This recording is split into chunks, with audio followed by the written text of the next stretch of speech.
ऑफिसला सुट्टी असली की घरात आमचं पाय काय रवत नाही. तर बऱ्याच दिवसांनी आम्ही आज मैत्रिणी भेटणार होता आणि आमचे प्लॅन पण असे असतात ना की रात्री ठरवा आणि सकाळी निघा. कल्याणवरनं ट्रेन पकडला आणि थेट जाऊन पोचला नाशिकला. हे पोचापर्यंत तरी आम्ही काय प्लॅन करूक नव्हता. मग स्टेशनवरनं रिक्षा पकडला आणि सरळ इलाव रामघाट. तर ही असा गोदावरी नदी आणि आजूबाजूक भरपूर सारे समाधीचे मंदिरं असत. थंय एक शंकराचं मंदिर होता. मग काय आम्ही गेलाव शंकराच्या मंदिरात आणि थंय त्याचं दर्शन घेतला. आतमधली शंकराची पिंडी होती ना, खूप भारी होती. सकाळ सकाळी एवढा मस्त दर्शन झाला होता ना, मन अगदी प्रसन्न झाला.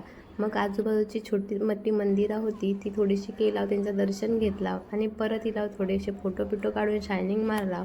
आणि आता आम्ही जाणार होतो सीता गुंफा. निमरापासून संरक्षणासाठी टोपिओ, स्कार्फ आणि गॉगल घातला आणि पुढे गेला सीता गुंफा बघू.